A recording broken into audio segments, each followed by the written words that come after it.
Good evening. Good evening, everyone. I am Madeleine Thakur, president of the Children's Movement of Florida, and I am thrilled to welcome you to a special conversation we are calling Teachers, Not Babysitters. It's Teacher Appreciation Week, and we wanted to speak with one of the most important people in a child's life, an early childhood educator. We know that when parents have to work, teachers help with the important brain building work of the 0 to 5 years. And we are thrilled. I get to spend the next 30 minutes or so speaking with Jenny Gallego. She's a preschool teacher at Kinderoo Children's Academy in Ocala, and she was chosen as FLAEYC's inaugural Early Childhood Educator of the Year. So many of you know the Children's Movement of Florida. We are the state's leading voice on early childhood. We champion policies and investments in high quality early learning, opportunities, healthcare access, and parent support. Before we bring Jenny up and continue the conversation, just a few housekeeping items. We are using Zoom's live transcript today, so if you'd like to see closed captioning throughout the program, just click CC Live Transcript, that button at the bottom of your screen. We're also recording and broadcasting live on Facebook, so all of this material will be available after the fact, and you can join the conversation on our website, www.childrensmovementflorida.org. Please make use of the chat function. Why don't we have everyone introduce themselves there right now? Tell us who you are, where you're watching from. If you are a teacher, we want to celebrate you too. And if you're joining us on Facebook, tell us in the comments there. Also, we'll share your comments and questions with Jenny as we go. For those of us in Zoom, please use the Q&A function for your questions. We'll do our best to answer here live, but can't guarantee we'll get to all of them. Our intention is to learn together and celebrate early childhood educators during this program. We love seeing your energy and ideas flowing in the chat and ask that you please not use this space to solicit. So now let's get right to it. A little bit more about Jenny. So I already mentioned she's in Ocala, Florida. She's a preschool teacher. She's in a VPK classroom, and she was chosen as FLAEYC's Early Childhood Educator of the Year. And welcome, Jenny. Just a couple of things about that award. To be considered a nominee needed at least 3 years of experience in the early childhood classroom, demonstrating excellence in the field. The educator has to create an inclusive learning environment for children of all races, genders, and abilities. The teacher must be committed to professional standards and growth. Again, coming back to the idea that these are not babysitters, these are real brain builders in early childhood. And that educator has to serve as a resource to the families they serve, maintain professional and personal qualities, and have demonstrated service to FLAEYC's mission. And I believe Chris Duggan is here with us today and can share some more details in the chat. But I just wanted to share a little bit just about how significant this recognition is. And so Jenny, moving right over to you, tell us about your journey to this moment. Why did you become a teacher? How did you get started in the early childhood field? Okay, first of all, I'm going to remember my name is Jenny Gallego. I'm a teacher long time ago in Colombia also. This journey begins in my country. When I studied PE, I have a PE bachelor degree, and I work in my country like a teacher. When I came to this country, I have the opportunity to continue, not in the same area, but I'm teaching. It's my passion. And when I came to Ocala, I found a wonderful woman that is my mentor, Paula Lopez, and she inspired me to grow in this area and in early child, and also inspired me to do more for our kids because they need it, and is how I began. Yeah, it's interesting you talk about beginning in PE because in physical education, because we talk about how important and how linked that is, the motor skills, the fine motor, the gross motor with academic success. Is this something you weave into your work in the classroom now? Yes, I try to incorporate gross motor in my activities because I don't like to do all the invitations just on the table. I made invitations in another spaces that they need to use whole body to play and learn. Yeah. And you use the word invitations. That's sort of a provocation for a child. This reminds me, you've said that each child is unique. How do you approach that in the classroom? Okay, every child is unique and they need unique ways to learn because we cannot do the same with those kids that I had last year with the kids that I have now. Everybody learns in different ways, and I can see in my room. Some kids prefer to learn through dramatic area. Others prefers to play and learns through lights or maybe building. And I incorporate in my room different invitations to learn in that way that the kids feel comfortable and feel happy and feel fun and don't feel like they have to do it because they are playing. And that is the way that I approach in my room. When I have my kitchen or my dramatic area, I expose to vocabulary, to letters, numbers, shapes, and they are working with different standards in the kitchen. And also when they are playing with lights, they also have numbers, letters, everything that I need to get from them, but they are playing. They don't feel like they are obligated to learn. They are enjoy the moment that they are in my classroom. They play. They're playing. Right. Well, one of the things, we stumbled upon your Instagram account and you post so many beautiful images of the installations that you put in your classroom and materials that you use. And I'm going to ask my colleague to pull up one or two of those images so that we can talk about that. So here you have just a bunch of materials. Tell us what's here and how you use it. Okay, that one was a math invitation to investigate with some interest that they had at that moment. They were interested to know about trees, and I transformed their interest in math. How I bring just natural resources to the classroom and invite to make connections between concepts using natural resources. The children were able to explore concept of measurement. They were also encouraged to practice counting forwards and backwards. If you see the board, the wood board, I invite them to walk and count forward and count backwards. And they also are moving the entire wall, the entire body there. And also recognize numbers, compare quantities, and they utilize their critical thinking skills, solving simple problems there. And they learn how to use the ruler, the tape, the measure tape. Infinite things. So it's a lot, and it sort of brings to life what you're talking about, that their whole body is involved and that there are different ways to use materials. And so what about this image? You work a lot with light, and this is one of the things I know that it's my favorite.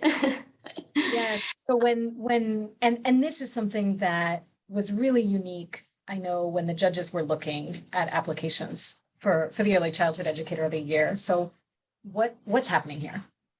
That one is another invitation to make math stories. They use the people, natural resources to count, to make stories.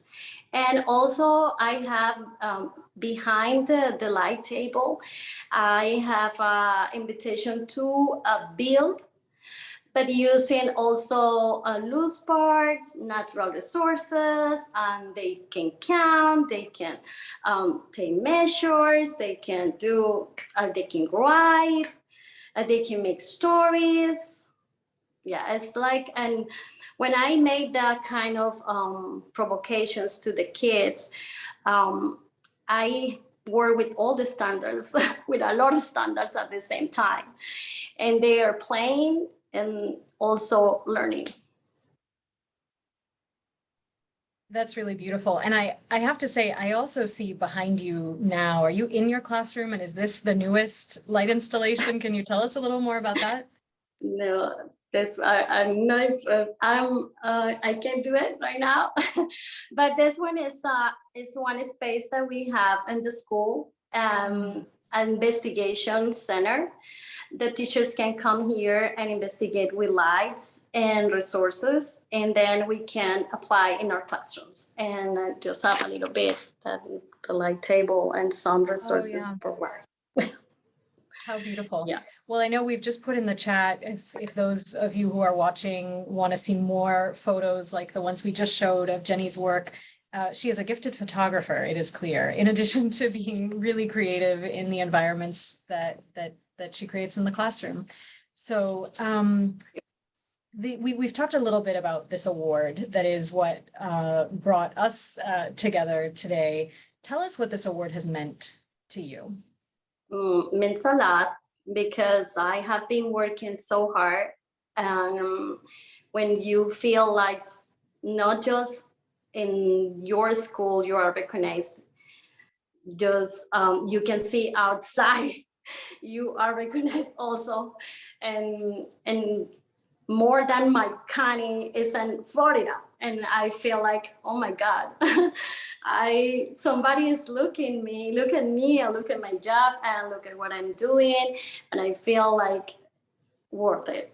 I like it. I'm trying to do my best, and now this is the results, and I feel so happy, and also with a big responsibility, like I already said in the past, because I think that award make me think more that I'm doing something, but I need to share with others, because we need to be in the same page. We need to be together in order to change our education. And as something that comes on my mind to like make it's a switch, like say, okay, you have a big responsibility. You need to do something for those kids and for those families and community and other colleagues. And that means a lot. Yeah, that's beautiful. And so how did your colleagues react, and how do you think this made people look at your work in early childhood differently? Well, they were proud and happy also, because they are working hard also in the room, and say, okay, one of us was recognized, and maybe next year is going to be another one. But I think it's like, I feel like I inspire more people to show or make visible what they're doing, and also work in different ways to approach to the kids. Yeah, absolutely. And can you talk a little bit about what opportunities this brought to your life? I think of the trip to Tallahassee, for instance. Is that something you would have done? And know more people, and know people that are movement like you, and be in meetings with more, I know, a big community of they are on the same thinking, right? They want the same. They want better future for those kids, and I think it's like yeah, wonderful. So just a reminder to all of those who are tuned in, if you have any questions, please use the Q&A function there, and we will ask Jenny And if you're on Facebook, someone will help us receive that message on Zoom. Jenny, we called this teachers, not babysitters. And this is because so often early childhood educators are undervalued compared to the teachers, for instance, in the K-12 system. And I'm wondering, as you think about the new world that has been opened that you just described, what do you need from us? What do you want people to know? Well, I'm from the children's movement. I think we need to continue with the support for teachers, to recognize and make visible what we're doing, not just me, what another teachers are doing for changing education. Because I know I'm not the only one. I know outside more teachers wants to do the same. I then find maybe sponsors that gave us incentives or stimulus. I'm not talking about just money. I'm talking about also scholarships that help us to grow like a teachers, because we need it. We need it, and we need more teachers prepared for those kids that are in the classroom every day. Yeah. So we mentioned earlier your Instagram. You also, I understand, have a private Facebook group where you communicate with families. How have families reacted to your work, whether it's your ways of communicating or your approach in the classroom? They feel happy. They always say that they are in the best place and they have the best teacher. Because they have the opportunity to see how we prepare the classrooms, how what is the intention on our provocation or invitations. We have documentation about what the kids are doing, and they can understand more that they don't go just for babysitting. They go there to learn. Right. So we have a question in the chat from Belinda Kramer. What is the biggest challenge for teachers in the preschool classroom today? The biggest challenge is find new resources to teach. But it's not like a challenge. It's like we have to think out of the box, and we need to cut that traditional education, because our kids are not the same now, are not the same like 20 or 10 or 15 years ago, even 1 year ago. Yeah. They're different, and we need to change the way that some of the teachers are working. We need to cut that. We need to find new resources, to investigate more, to observe more our kids, because we are not, if we doesn't know, we don't know how our kids and what our kids need, we cannot make new purposes or make new ways to teach. We need to know our kids, and that way we know what we can do for them. What else? And challenge, I think money. Yeah, it's their reality, because it's difficult. Some of them prefers to move to another places because they pay better. And right. It's sad because we have a lot of things to do in the rooms, and as if we have the passion, we need to stay there and do our best. But as some of them, the money is heavy, right? And they need to move. They need to move to another places. I think that one is one of the big challenge. Stay in the rooms with the money that we receive. Right. And it comes back to the challenge of preschool teachers being undervalued compared to even a kindergarten teacher. And if you can make a better living for your family and move out of the classroom that you love and into the K-12 system, and we understand why many teachers make that choice. And if our society can decide and show that we value preschool teachers, I think what you're saying is that would be very different. You'd see the people with the passion staying.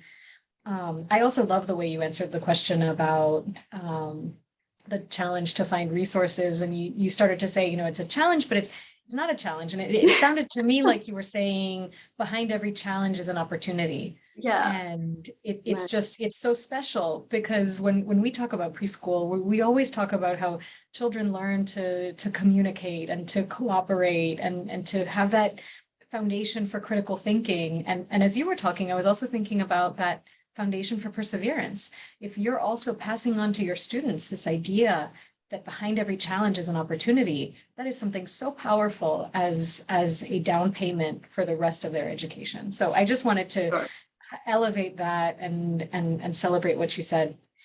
We have another question in the chat asking where you find your resources for the classroom. I use different resources. I use resources that you can find outside on the playground. If you see that one, I just use sticks, leaves, and loose parts. And I made with another colleague. I made the wood board, and sometimes we made the materials. Sometimes we buy dollar store. Also, we have materials that came from another companies. But in the classroom, we try to use a lot of resources that we can find easy in everywhere: Walmart, Michael's, Joann's, yeah, Hobby Lobby. Yes. And what about your light displays? Where do you get these ideas? Well, I use Instagram also. I follow another teachers and I inspired by another teachers, but I transform with the needs that I have in my room. And also, if I'm walking, I found something on the floor or something at home, or I say, I can use this one for my light table, or I can use this one for math or literacy, or it's like if you use your imagination every day, you're going to see how they gonna flow. It's a rule. If you don't use it, you lose it. If you use it every day, you're gonna find resources around you and that you can even imagine before. What excellent advice for other teachers and for every parent of a young child or even an older child. So tell us a little bit more about how you communicate with your students' families. Well, we have the communication with Facebook, but also I have the car line. And I try to take advantage for that, to speak with my parents about the needs from the kids. They talk to me what happened at home, or maybe we share experiences that we have in the classroom and they want to know. And also when, for example, I have kids that at the beginning of the year, they don't want to sit in any table. They don't want to learn any letter. They don't want to. They want to play, just play. And mommy say at home, I try to sit down with them and teach and say, okay. When I discover what is the way that kid learn, I can share with parents. I noticed that he likes to play with blocks and Legos, or maybe building, just building. What about if I'm building, you can find some resources at home, and I make advices to them. What about when you go outside to the park? He loves to find natural resources. What about when you go to the park, you invite them to count leaves or bring sticks, or well, is that our conversations? We share the experiences that I noticed that they wants to learn, and they take advice, and they communicate with me about, yes, Miss Jenny, I made this, I made that, and works at home. And it's when it's our kind of connections. Yeah, well, you've just described an ideal partnership between an educator and a family, where it's a continuity of learning between the classroom and the home. And like I say to them, we are a team. We need to work like a team. In order to get that kid grows, we need to work like a team. You are home gonna do this, I'm gonna work with this. And is how I'm work with my parents. Yeah, wonderful. Let's see if we have anything else here in the chat. We talked about resources. We are almost out of time, but perhaps in just 2 minutes, can you tell us a story from your classroom? Anything that's happened recently that you think you'd like to share? Yeah, okay. I have a big project that I made with my kids, working with their emotions, with the social emotionals. And I had a kid that I noticed always say that she can do it. She say, I can't do it. Miss Jenny, I can't. I can do that. I can do this. All the time you can hear that kind of, I can't.